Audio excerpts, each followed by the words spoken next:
What's up mga kapisngi? So, yun. So, another day and another journal na naman to. So, November 30 ngayon. And pupunta ngayon tayo ng gym para magpapawis.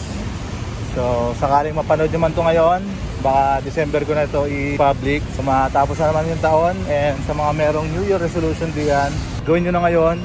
Sa mga merong extra time din diyan, no? Yeah, punta na lang kayo ng gym. May konting oras tayo para gawin to.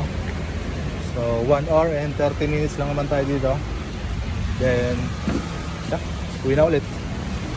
So dito na tayo. And let's go. So nandito na tayo sa heaven.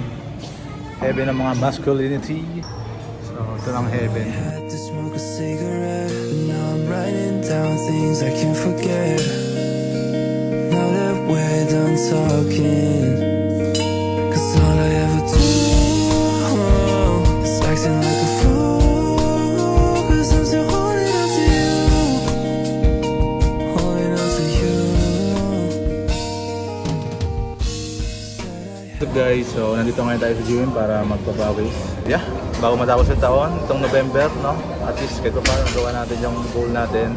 And yeah, sinisingit ko lang naman itong gym natin kapag may extra time tayo. And no, sarap sana kung kasama din natin dito si Love Love. Pero dahil nga iba rin yung schedule niya. And alam ko medyo busy na rin siya. So yeah.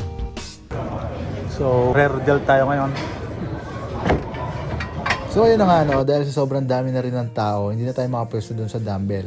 So that di natin magawa yung rear delt. Kaya dito na tayo pwesto sa pang back. Itong ginagamit ko talaga is pang back to. Pero dahil kaya nang tamaan yung rear delt natin sa likod ng shoulder natin, so dito na lang ako pwesto. So yeah, pwede na rin to para tamaan yung rear delt natin sa likod na ginagamit natin sa panglipad. So yun na nga guys, no? Tapos lang natin magbuhat. So hindi na ako nakapag-video ng marami kasi marami na rin tao.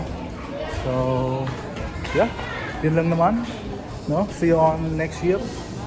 So hindi na muna ako mag-video, hindi na muna mag-edit kasi nakakagod mag-edit.